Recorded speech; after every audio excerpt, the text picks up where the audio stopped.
তেজ আর সুধা best কাপলের prize পেল।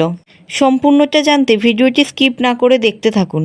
আজকের পর্বে আপনারা দেখতে পাবেন তেজ সুধার সাথে নাচ করতে থাকে, আর তখন তরিতা বলে, আমি তো সবার সামনে তোমার হাতও ধরতে পারি না, আর দিদিভাইকে দেখো সবার সামনে কেমন কোমর দুলিয়ে দুলিয়ে দাদা ভাইয়ের সাথে নাচ করছে।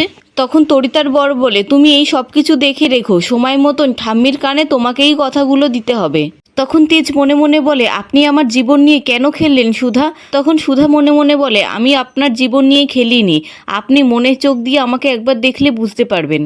অন্যদিকে ইমন ওদেরকে নাচ করতে দেখে জেলাস ফিল করে আর তেজের কাছে যাওয়ার চেষ্টা করে। তখন সমুদ্র আর ঝিনুক নাচ করতে করতে ইমনকে বাধা দেয়, আর ঝিনুক ইচ্ছা করে ইমনের ড্রেসের উপরে পা তুলে ড্রেসটাই ছিঁড়ে দেয়। তখন ইমন বলে, এটা তুমি কি করলে? তখন ডলি বলল, কি করলো?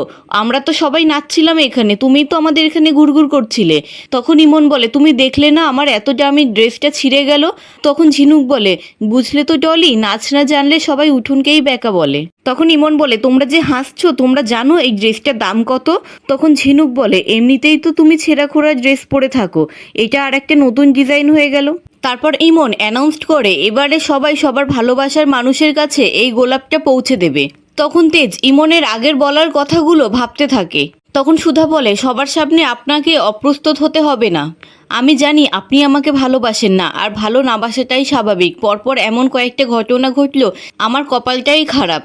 এই বলে সুধা সেখান থেকে চলে যায়, আর তেজ সুধার হাত ধরে সুধাকে কাছে টেনে সুধার চুলের মধ্যে গোলাপটা লাগিয়ে দেয়। তখন সুধা বলে, আমি জানি আপনি আমাকে ভালোবাসেন না, এই সবটা আপনার অভিনয়, লোকের সামনে আপনি আপনার ইমেজটাকে বজায় রাখার চেষ্টা করছেন। এবার বলুন তো কে ঠক, আমি না আপনি? অন্যদিকে জ্যোৎস্না সুতীর্থর সামনে আসে আর সুতীর্থর থেকে ফুলটা নিতে যায়, তখনই উজ্জ্বল এসে বলে, বউ আই লাভ ইউ বউ। এই দেখে সুতীর্থ সেখান থেকে চলে যায়। তখন জ্যোৎস্না বলে, সবার সামনে নিজেকে জোকার বানানোটা বন্ধ করো, এই বলে ফুলটা ফেলে দিয়ে সেখান থেকে চলে যায়।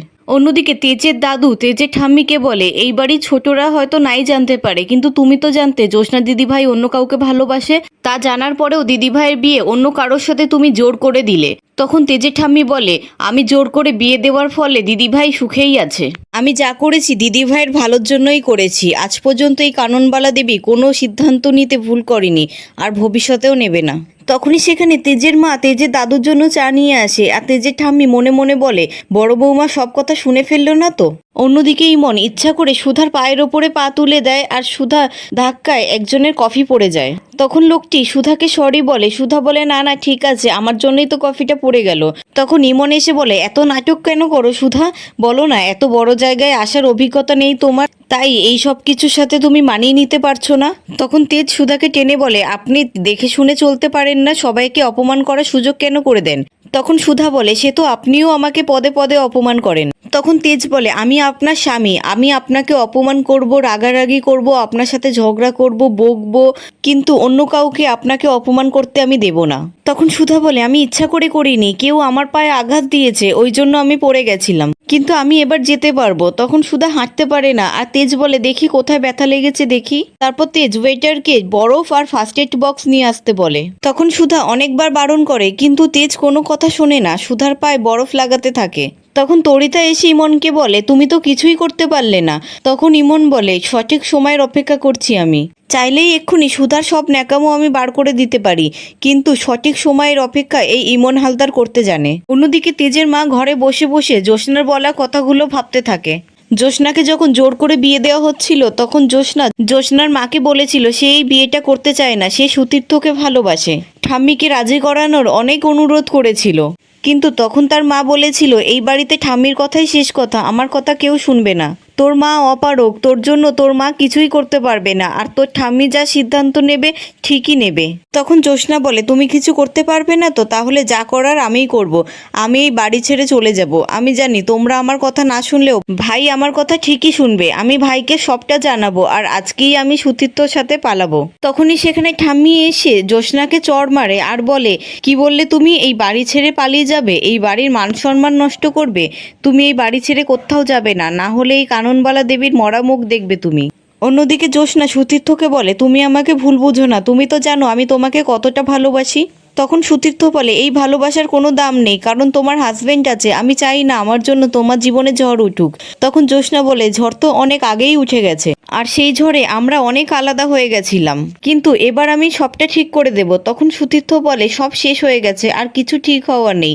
তোমার ভালোবাসাই একদিন আমাকে দাঁড়াতে সাহায্য করেছে, আমাকে এত নাম করতে সাহায্য করেছে, কিন্তু এই ভালোবাসা কখনোই পরিণতি পাবে না। আমাদের রাস্তা অনেক দিন আগেই আলাদা হয়ে গেছে, তোমার জীবনে এখন অন্য কেউ আছে। তখন জ্যোৎস্না সুতীর্থর হাত থেকে ফুলটা নিয়ে বলে, আমার জীবনে তুমি ছাড়া কেউ ছিল না, আর কোনোদিনও থাকবেও না। তখন সেখানে সুধা এসে বলে, দিদি ভাই এখানে? অন্যদিকে সুতীর্থ বলে, এখানে অনেকে আছে, কেউ দেখে ফেলবে, আমি যাই। এই বলে সুতীর্থ সেখান থেকে চলে যায়, আর জ্যোৎস্না পিছনে ঘুরে দেখে সুধা দাঁড়িয়ে আছে। তখন জ্যোৎস্না মনে মনে বলে, সুধা সব কথা শুনে ফেললো না তো? তখনই সেখানে তেজ আসে আর বলে, তুই এখানে দাঁড়িয়ে আছিস, আর জামাইবাবু তো তোকে কখন থেকে খুঁজছে, আর তুই এখানে কি করছিস? তখন সুধা বলে, দিদি ওয়াশরুমে গেছিল। তখন তেজ বলে, ঠিক আছে, অনেক রাত হয়েছে, এবার চল। তখন সুধা মনে মনে বলে, দিদি ভাই আমাদের থেকে কি লোক আছে, আমাকে জানতেই হবে। অন্যদিকে ইমন বলে, তেজ কোথায় গেল? তেজ আবার সুধার পিছনে পিছনে গেল না তো? সুধার মধ্যে এমন কি আছে যে তেজকে বশ করে নিচ্ছে? তখনই সেই ক্যাফের মালিক ঘোষণা করে, আজকের এই ইভেন্টে যারা যারা পার্টিসিপেট করেছে তাদের মধ্যে উইনার কাপেল হলো তেজ বসু মল্লিক এবং তার স্ত্রী সুধা বসু মল্লিক, এবং সেই ক্যাফে থেকে পুরস্কার দেওয়া হয় 2 দিনের জন্য একটা রিসোর্টে ঘুরতে যাওয়ার। এই শুনে সবাই খুব খুশি হয়, আর ইমন রাগে জ্বলে পুড়ে যায়।